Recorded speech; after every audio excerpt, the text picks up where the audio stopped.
Hector. I'm Morris. I'm Kelly. And we're Group 1. Our short film follows the story of a young boy living in South London. It covers his daily struggles living with racist parents, even though he has his best friends from an Asian background.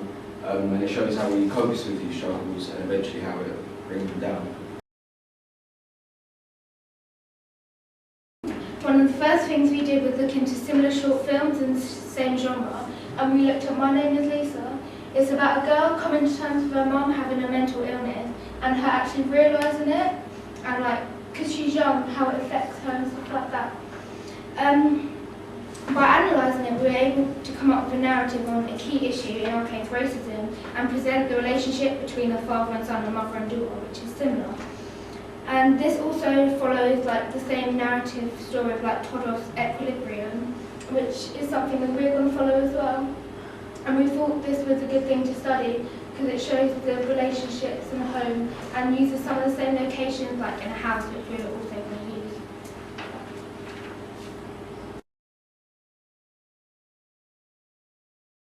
This research was carried out in various ways through questionnaires and online surveys using SurveyMonkey. We decided to create a short film instead of a documentary because we thought it would be more influential, or it'd be able to show our ideas and present them to an audience more effectively.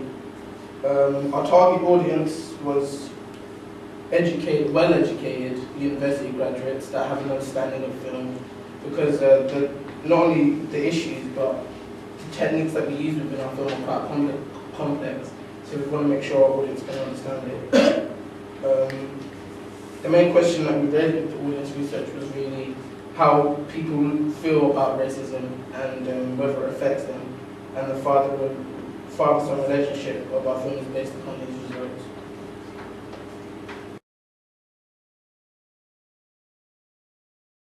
Casting our roles for our film, we had to take many things into consideration, such as the races of all the characters in order to show the confrontations and actually present the idea of racism. This is our main character, Alex. That's his friend, his Asian friend, Adil, played by Adil. And this is totally the father of Alex, but you might not be able to quite see his face. He's obviously meant to be a more older man. We want obviously for him to look a stereotypical kind of geezer sort of appearance, because it's easy for the audience to engage. When trying to cast, you have to think about the actual acting abilities and if they'd be able to be available when we was filming. And two of our younger cast, actually, they're in sixth form, so it's more easier for us to get in contact with them and be more available. And also, the two boys are actually studying A-level drama, so we know that they have the acting ability. And the older man has had acting experience in the past, so that's why we chose him. Also, the older man, we also considered using his wife as the mum who is playing Alex's mum, simply because she's going to be there a lot of the time and she's not in it much, so acting isn't going to be the most important part.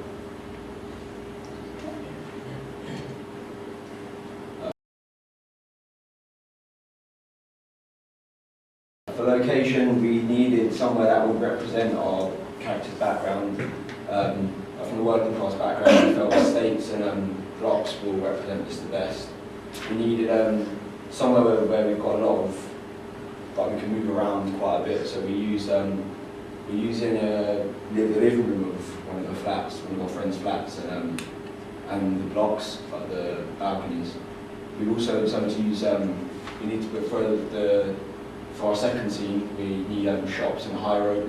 We've had to take into consideration things like noise and time of the day, just for lighting and stuff. But yeah, we feel that we've got a fair understanding of where we're going to use.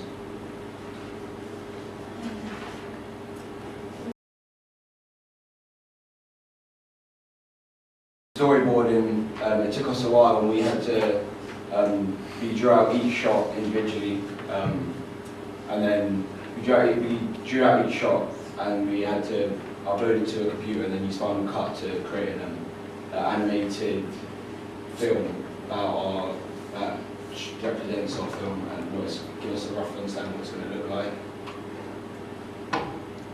And here it is. I'm on the author again. I'll cut you. Back off, right? Back off.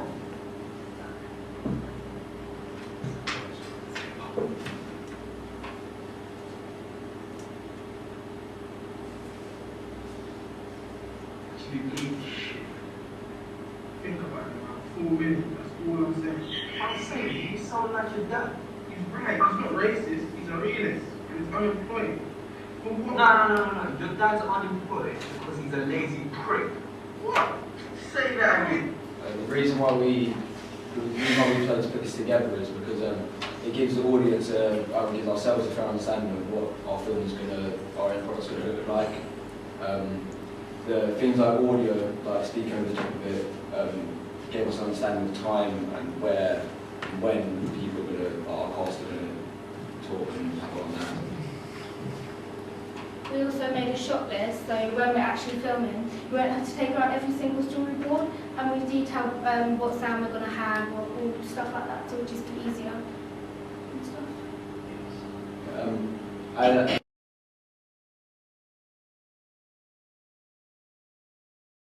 Our main influences from films and scenes.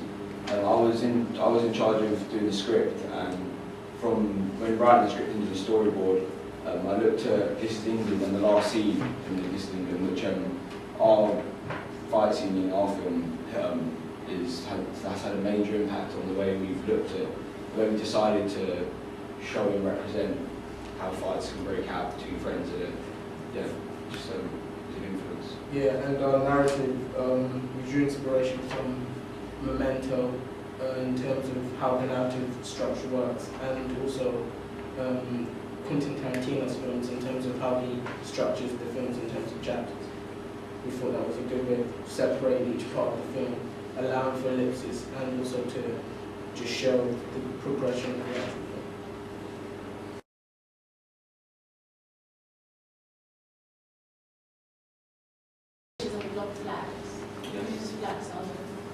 They're flats in it's in between Tooting and Ballon. Are you allowed to film? Yeah, well, one of our friends is and that's not cool. Someone's actual house. We're not just going to go over. Questions? Yeah. I'm sorry, you may have answered this question, but who is the older man? He's, Who knows him? How do you know he's dependable, even though he's got acting experience? he's I work with one of his friends, or yeah, one of my friends. I work with someone who knows. So, and he came into our work, or my work, and just asked him then. So it's a friend of a friend. Okay. And so how do you know that he's going to be dependable and be able to do you have a shooting schedule of when? Yeah, we have a shooting schedule. It's not finished yet, but we do have one, and we've also taken into consideration we've got backup actors. Like we've got even we've got our own parents that are willing to do it if that guy doesn't. He just suits the part when he's in his costume. He suits the character. So. Okay. Questions? Have you considered what type of costumes your characters will be wearing? Yeah, well, for the father figure, we need, although he's going to be represented as like a racist, he's not going to fit to that stereotype. So he's not going to be. He's going to look quite Racist. no. It's going to look ordinary. He's going to look ordinary. He's going to look quite what's the word? Yeah, he's going to look quite intelligent and quite sophisticated. Yeah, sophisticated man. So. We drew inspiration for the father character from American History X, with the father figure. He didn't look like he was a racist, but it's the way he spoke and the way he presented himself. That's almost like a subversion. Like he's got an inner part of him that's racist, but he doesn't show anything else. Minister, do you have a question? Well, I had kind of a question comment. The bit of the animatic that you showed had used some language that maybe not be representative of a school necessarily, or showing the dafters. Are there other examples of that, and why have you chosen to use that type of language, and We feel what's the alternative if you can't use that language? we just simply take it out, but I don't know, it makes it a lot more hard hitting. For some scenes, I think I don't know about what the rest of my group think, but I feel personally it gives a lot more of an impact if there's, it just shows more aggression in some scenes. If there's obviously there's other ways around it, there's other ways we can represent it, but It just shows like the tension or the emotion that's building up. We feel, it makes it feel a lot more natural as well. yeah, rather than to. And so you're doing a film about racism. Someone's racist in the film. So how you show that, but you're not reinforcing it, I'm assuming.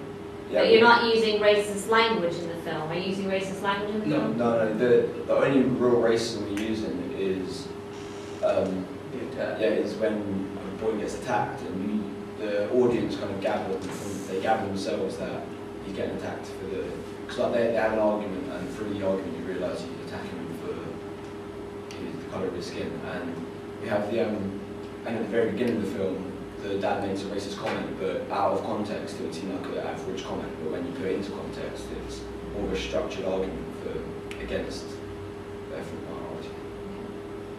Did you have a question? Is that just a stretch? Question? Yeah, you mentioned you took some inspiration from This Is England, the last fight scene. The rest of your film, what gave you the ideas? What inspired you to? Well, at the beginning, we literally had just a structure of our film. We thought we wanted to work around the structure, which was our structure was having it in chapters and having our film in reverse. And we got that from we got the chapters from Tarantino style, and we got the structure of having it in backwards from Memento. And apart from that, the rest is just visual. Could you just briefly outline individually what your roles were in pre-production?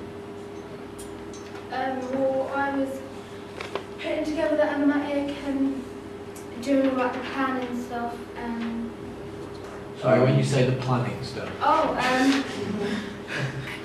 Just like all this, putting the animatic together, making sure, like starting writing, putting this together. I wrote a script and the storyboarding, like the shots and stuff, and with help from Morris. I physically drew the storyboard and came up with shots, and Morris helped me with that. And also then my voice to the animatic. At first I did it all, but then it didn't sound quite right. Me doing the voice of two characters at the same time and someone in the background, so I had someone else help me with it, but they're not within my group. And we all kind of chipped into actors and locations because we wanted to get like our widest knowledge, so we could consider like the most that we could. Any last questions? Just you said your target audience was educated university grads. Was that the results of your research? Well, we figured from our results from our results from the questionnaires and the interviews, a lot of people that we questioned, a lot of people we interviewed, they weren't particularly interested in what we were, our racism as a topic. So we decided to do another set of questionnaires, and we did people outside of school and older people, and they seemed like that was the kind of issue that they enjoyed watching. Okay, one last question, I think.